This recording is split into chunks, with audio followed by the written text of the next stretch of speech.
Hi friends, welcome back. നമ്മുടെ ഇന്നത്തെ video Realme 8 എന്ന ഫോണിന്റെ അൺബോക്സിംഗ് ആൻഡ് ഇനീഷ്യൽ ഇംപ്രഷനാണ്.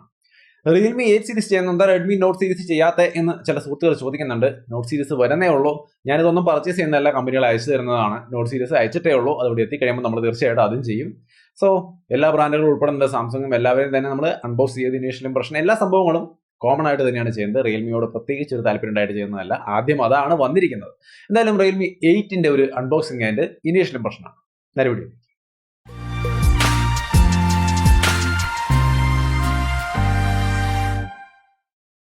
ഹായ്, അപ്പോൾ Realme 8ന്റെ ഫാസ്റ്റ് അൺബോക്സിംഗ്. നമ്മുടെ ഈ ഫാസ്റ്റ് അൺബോക്സിംഗ് പരിപാടി ചിലർ ഇഷ്ടമല്ല എന്നൊക്കെ പറയുന്നുണ്ട്. മറ്റേ ഒറിജിനാലിറ്റി പോയി അങ്ങനെയുള്ള ചില ടോക്ക് കേൾക്കുന്നുണ്ട്. ഇതല്ലേ കുറച്ചുകൂടി നല്ലത്? അല്ലെങ്കിൽ ഒരു പണി ചെയ്യാം, ഇത് ഇങ്ങനെ ചെയ്യാം. ഇടയ്ക്കിടയ്ക്ക് നമ്മൾ സാധാരണ ചെയ്യാറുള്ള പോലെ സ്റ്റിക്കർ പൊളിച്ച് വെട്ടി തുറന്ന് അത് നമുക്ക് ചില വീഡിയോകളിൽ അത് ചെയ്യാം. ഇത്തിരി കൂടുതലായിട്ട് പറയേണ്ടി വരുന്ന വീഡിയോകളിലൊക്കെ ഫാസ്റ്റ് ആയിട്ട് ഇങ്ങനെ ചെയ്യാം. അങ്ങനെ നമ്മൾ രണ്ടും മാറി മാറി ചെയ്യാം കേട്ടോ. അല്ലാണ്ട് ഇത് ഒറിജിനാലിറ്റി പോയത് കൊണ്ടൊന്നും അല്ല ഈ രീതിയിൽ ചെയ്യുന്നത്. ഇത് കുറച്ചും കൂടി വേഗം കഴിയുന്നുണ്ട് പരിപാടി. നമ്മൾ ഏത് ബോക്സിലായാലും മെയിനായിട്ട് അതിനകത്ത് phone, case, documentation, charger, type C cable, ഇതാണ് ഉണ്ടാവുക മെയിൻ ആയിട്ടുള്ള ഘടകങ്ങൾ. ചില ഫോണുകളിൽ ഇയർഫോണും വരാറുണ്ട്. ഇതിനകത്ത് ഇപ്പോൾ ടൈപ്പ് സി കേബിൾ ബാക്കി കാര്യങ്ങളൊക്കെ ഉണ്ട്, ഇയർഫോൺ ഇല്ല. പക്ഷെ ഇവിടെ ചാർജർ 30 വാട്ടിന്റെ ഫാസ്റ്റ് ചാർജറാണ് കൊടുത്തിരിക്കുന്നത്. അപ്പൊ ഇത്രയും കാര്യങ്ങളാണ് ഈ ബോക്സിനകത്ത് വരുന്നത്. സോ അപ്പൊ എന്തായാലും ഇതിനകത്ത് ബോക്സിൽ എന്തൊക്കെയാണുള്ളതെന്ന് മനസ്സിലായല്ലോ. ഇനി നമുക്ക് ഈ ഫോണിന്റെ കാര്യത്തിലേക്ക് വരാം. Realme 8 ഈ ഫോണിന്റെ ഡിസൈനിന്റെ കാര്യത്തിലേക്ക് വരുമ്പോൾ ഇവിടെയും നമുക്ക് കിട്ടിയിരിക്കുന്ന യൂണിറ്റിൽ ഡയറക്ട് ടു ലീവ് എന്ന് അടിപൊളിയായിട്ട് എഴുതി വെച്ചിട്ടുണ്ട്. അത് തിളങ്ങുക കിടന്നിട്ട് ഒരു രക്ഷയില്ല, മാരക തിളക്കുക. നമ്മുടെ കഴിഞ്ഞ വീഡിയോയിൽ തന്നെ പറഞ്ഞിട്ടുണ്ടായിരുന്നു 8 പ്രോയുടെ ആ ഒരു ഡാർക്ക് എഡിഷനിൽ തന്നെ നിറച്ച് ഡയറക്ട് ടു ലീവ് എന്നുള്ള എഴുത്ത് ഒരാൾക്ക് ഇഷ്ടപ്പെട്ടില്ല എന്ന് പറഞ്ഞുകൊണ്ട് ഒരുപാട് പേര് കമന്റ് ചെയ്യുന്നുണ്ടായിരുന്നു. ഇപ്പൊ ഇതും നമുക്ക് കിട്ടിയിരിക്കുന്ന യൂണിറ്റിൽ ഡയറക്ട് ലീപ്പ് ഉണ്ട്. ഇത് എന്തിനാ ഇങ്ങനെ എഴുതി വെക്കുന്നല്ലേ? റിയൽമി ബ്രാൻഡിങ് ഒരു സൈഡിൽ കൊടുത്തിട്ടുണ്ട്, അതൊക്കെ മര്യാദ. ഇതിന്റെ ഇപ്പുറത്ത് ഇങ്ങനെ ഒരു വലിയ എഴുത്ത്. ചിലപ്പോൾ ഇനി അങ്ങോട്ട് ഫ്യൂച്ചറിൽ ചിലപ്പോൾ ഇത് ട്രെൻഡായി മാറിയാലോ, ചിലപ്പോൾ അതായിരിക്കും, ചിലപ്പോൾ ട്രെൻഡ് ആയേക്കാം കേട്ടോ. എന്തായാലും ഇങ്ങനെയാണ് ഇതിന്റെ റിയർ സൈഡിലെ ഡിസൈൻ. റിയൽമി ബ്രാൻഡിങ്ങും ഡയറക്ട് ലീപ്പ് എന്നൊക്കെ ഉണ്ട്. മുകളിൽ quad camera setup, 64MP quad camera നമ്മുടെ എഴുതിയൊക്കെ വെച്ചിട്ടുണ്ട്, ഫ്ലാഷ് ഉണ്ട്. സോ ഇതിന്റെ റിയർ ഡിസൈൻ ഇങ്ങനെയാണ്. പ്ലാസ്റ്റിക് ഡിസൈൻ ആണ്, ബട്ട് ഒരു ക്വാളിറ്റി ഒക്കെ ഉള്ള ഒരു പ്ലാസ്റ്റിക് തന്നെയാണ്. വേറെ ക്രാക്കിംഗ് സൗണ്ടും കാര്യങ്ങളൊന്നുമില്ല. വളരെ നീറ്റ് ആയ ഒരു ബിൽറ്റ് ക്വാളിറ്റി റിയർ സൈഡിലുണ്ട്. കംഫർട്ടബിൾ ആണ്, വളരെ കംഫർട്ടബിൾ ആയ ഒരു ഡിസൈൻ തന്നെയാണ് കൊടുത്തിരിക്കുന്നത്. കൃത്യമായിട്ട് പറഞ്ഞാൽ 7.9 mm തിക്നെസ്സും 177 ഗ്രാം വെയിറ്റും ആണ് വരുന്നത്. സോ വളരെ കംഫർട്ടബിൾ ആയ ലൈറ്റ് വെയിറ്റ് ആയ നല്ലൊരു ഇൻഹാൻഡ് ഫീൽ തരുന്ന ഒരു ഡിവൈസ് ആണ്. ഫ്രണ്ടിലെ ഡിസ്പ്ലേ നോക്കി കഴിഞ്ഞാൽ 6.4 ഇഞ്ച് വരുന്ന സൂപ്പർ ആമോലെഡ് ഡിസ്പ്ലേ ആണ്. 1000 നിറ്റ് ബ്രൈറ്റ്നസും കാര്യങ്ങളൊക്കെ ഉൾപ്പെടുന്നുണ്ട്. ഇൻ ഡിസ്പ്ലേ ഫിംഗർ പ്രിന്റ് സെൻസറും കാര്യങ്ങളൊക്കെ വരുന്നുണ്ട്. വൈഡ് ബാൻഡ് L1 സർട്ടിഫൈഡ് ആണ്. സോ ആമസോൺ, നെറ്റ്ഫ്ലിക്സ് പോലുള്ള പ്രൈം സർവീസുകളിൽ നിങ്ങൾക്ക് ഫുൾ എച്ച്ഡിയിൽ തന്നെ കണ്ടന്റുകൾ സ്ട്രീം ചെയ്ത് കാണാൻ സാധിക്കും. സൂപ്പർ ആമോലെഡ് ഡിസ്പ്ലേയുടെ വിഷ്വൽ ക്വാളിറ്റി നിങ്ങൾക്ക് കാണാം. നല്ല ഡീസന്റ് ആയ ഒരു ക്വാളിറ്റിയും കാര്യങ്ങളൊക്കെയാണ് ഈ ഒരു ഫോൺ തരുന്നത്. സോ വളരെ കംഫർട്ടബിൾ, മീഡിയ കൺസംഷന് അടിപൊളി. Design and built quality excellent എന്ന് തന്നെ പറയണം. പ്ലാസ്റ്റിക് ഡിസൈൻ ആണ്. വലിയ ഗൊറില്ല ഗ്ലാസ് 6-ന്റെയോ 5-ന്റെയോ ഒന്നും പ്രൊട്ടക്ഷൻ ഒന്നും അവർ പറയുന്നില്ല. സോ സ്ട്രോങ് ആണെന്ന് ചോദിച്ചു കഴിഞ്ഞാൽ ഒന്നും പറയാൻ വൃത്തിയില്ല. ഇവിടെ പ്ലാസ്റ്റിക് ഡിസൈൻ ഒക്കെയാണ്. നിങ്ങൾ കാണാൻ നല്ല ലുക്കൊക്കെ ഉണ്ട്. ഒരു ഓവർവ്യൂ നോക്കി കഴിഞ്ഞാൽ ബോട്ടം സൈഡിൽ നമുക്ക് 3.5 mm ഹെഡ്ഫോൺ ജാക്കും മൈക്കും അതേപോലെ തന്നെ ടൈപ്പ് സി പോർട്ട്, തൊട്ടപ്പുറത്ത് സ്പീക്കർ ഗ്രില്ല്. റൈറ്റ് സൈഡിലേക്ക് വന്നു കഴിഞ്ഞാൽ വോളിയം ബട്ടൺ, അതേപോലെ തന്നെ പവർ ബട്ടൺ. ലെഫ്റ്റ് സൈഡിലാണെങ്കിൽ സിം ട്രേ ആണ്. ട്രിപ്പിൾ കാർഡ് സ്ലോട്ട് ആണ്. 2 സിമ്മും മെമ്മറി കാർഡ് യൂസ് ചെയ്യാം.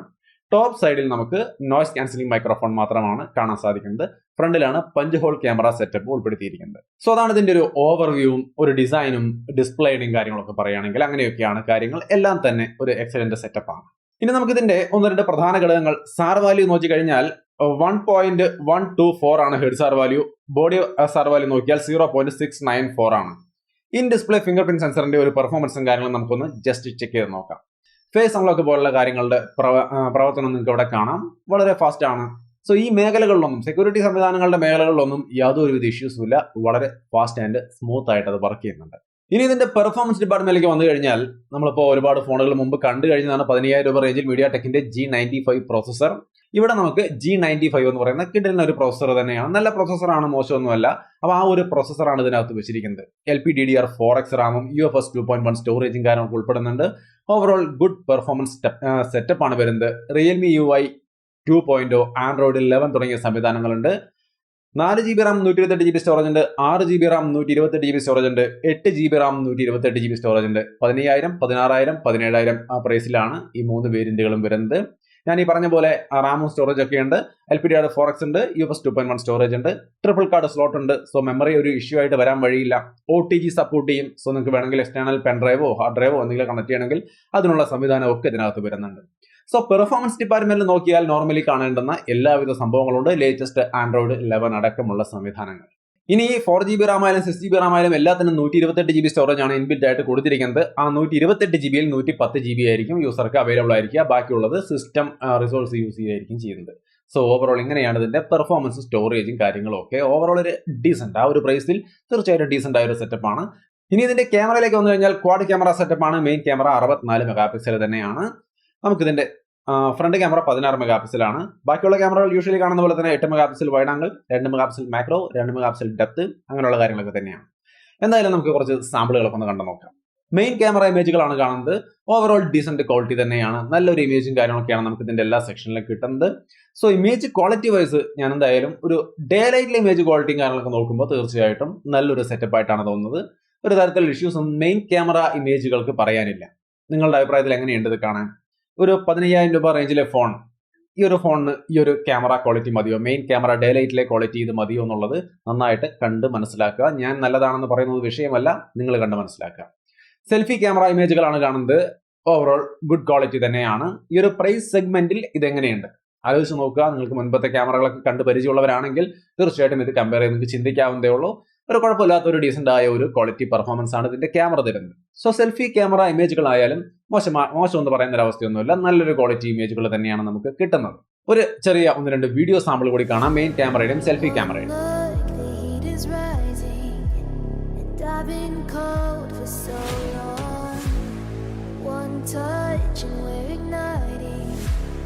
Setting fire to it all. You know these flames ain't going out. This building is crumbling to the ground. Don't think that we can stop it now.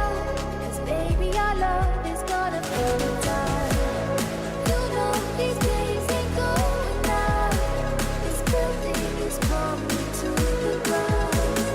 Don't think I wanna stop it. ഇനി artificial lighting കണ്ടീഷനിലേക്ക് വരുമ്പോൾ 1-2 ഇമേജുകളാണ് നമ്മൾ ഇവിടെ കാണുന്നത്. അത്യാവശ്യം നല്ലൊരു main camera ഇമേജുകളാണ് കാണുന്നത്.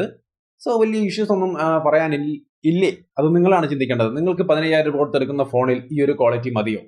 ഇതിന്റെ main camera ആയാലും സെൽഫി ക്യാമറ ആയാലും അതിൽ കിട്ടുന്ന റിയൽ പെർഫോമൻസുകളാണ് നിങ്ങൾ കണ്ടുകൊണ്ടിരിക്കുന്നത്. കണ്ട് തന്നെ മനസ്സിലാക്കുക നിങ്ങൾക്ക് ഇത് മതിയോ അതോ കുറച്ചും കൂടി ബെറ്റർ ആവണമെന്ന് തോന്നുന്നുണ്ടോ? പറ്റുമെങ്കിൽ വരും ദിവസങ്ങളിൽ നമ്മൾ ഇതിന്റെ ഒരു ഡീറ്റെയിൽഡ് ആയ ക്യാമറ റിവ്യൂ ചെയ്യാൻ ശ്രമിക്കാം. ഉറപ്പില്ല, പറ്റുമെങ്കിൽ നമ്മൾ തീർച്ചയായിട്ടും ചെയ്യും. അപ്പോൾ നിങ്ങൾക്ക് 15,000 രൂപയ്ക്ക് ഒരു വർത്തായ ഒരു ക്യാമറ ഫോൺ ആണോ ഇതെന്നുള്ള കാര്യം മനസ്സിലാക്കാൻ സാധിക്കും. സോ എന്തായാലും ഇങ്ങനെയാണ് ഇതിന്റെ മെയിൻ ആയിട്ടുള്ള ക്യാമറ ക്വാളിറ്റി എന്ന് പറയുന്നത്. ആ ഒരു പ്രൈസിന് എങ്ങനെയുണ്ട്? നിങ്ങളുടെ അഭിപ്രായങ്ങൾ തീർച്ചയായിട്ടും കമന്റ് ആയിട്ട് ഷെയർ ചെയ്യാം.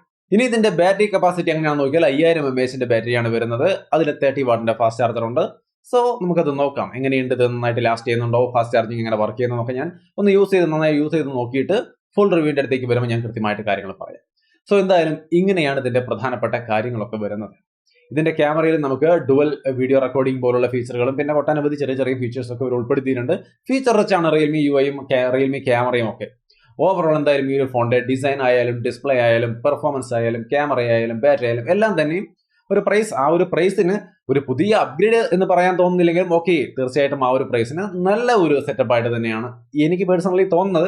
ബട്ട് യൂസ് ചെയ്ത് നോക്കിയാൽ മാത്രമാണ് നമുക്കൊരു റിവ്യൂ എന്ന രീതിയിൽ നമുക്ക് പറയാൻ പറ്റുള്ളൂ. ഇപ്പോഴേക്കും അതൊരു അൺബോക്സിംഗ് ആൻഡ് ഇനീഷ്യൽ ഇംപ്രഷൻ ആണ്. അപ്പോൾ ആ രീതിയിൽ മാത്രം കണക്കാക്കുക. ആകെ ഈ ഫോൺ എടുത്ത് നമ്മൾ യൂസ് ചെയ്ത് വരുമ്പോൾ നമുക്ക് തോന്നുന്ന ഒരേ ഒരു ഇഷ്യൂ ഡയർ ടു ലീപ്. ഈ ഒരു സംഗതി മാത്രമാണ് നമുക്ക് അത്രയാണ് പിടിക്കാത്തത്. ബാക്കിയൊക്കെ ഫോൺ നന്നായിട്ടുണ്ടെന്നാണ് എനിക്ക് തോന്നുന്നത്. എന്തായാലും യൂസ് ചെയ്ത് നോക്കട്ടെ, എന്നിട്ട് പറയാം. അപ്പോൾ അൺബോക്സിംഗ് ആൻഡ് ഇനീഷ്യൽ ഇംപ്രഷൻ വീഡിയോയുടെ അവസാനിക്കുകയാണ്. വീഡിയോ ഇഷ്ടപ്പെട്ടാൽ ലൈക്ക് ചെയ്തും ഷെയർ ചെയ്തൊക്കെ നമ്മളെ സപ്പോർട്ട് ചെയ്യാം. വീണ്ടും മറ്റൊരു വീഡിയോ ആയിട്ട് കണ്ടുമുട്ടാം.